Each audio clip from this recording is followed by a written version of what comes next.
Little Red Riding Hood. Once upon a time there was a little girl who loved to wear a red hooded cape. Everyone called her Little Red Riding Hood. One morning, Little Red Riding Hood's mother said, "Grandmother is feeling ill.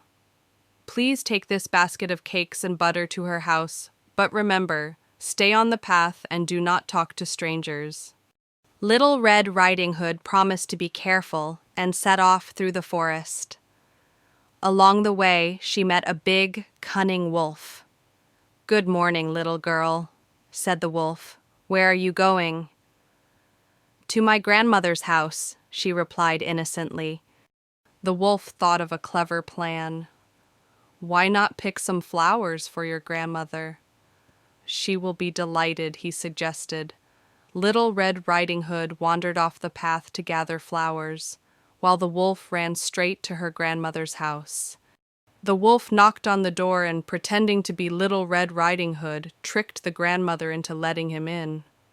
He locked the grandmother in a closet, or, in some versions, he ate her, and dressed in her clothes, lying in her bed.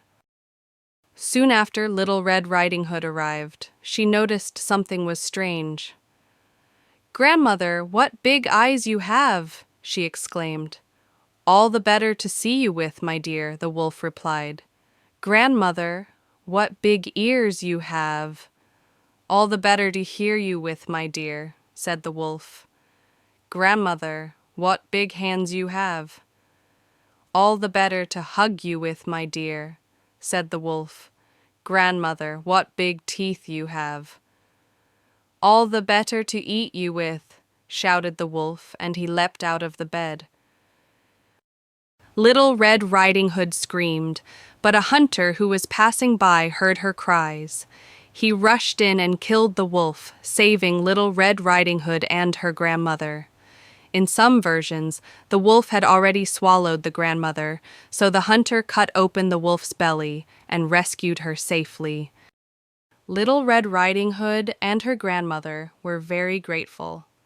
From that day on, Little Red Riding Hood promised never to stray from the path or talk to strangers again.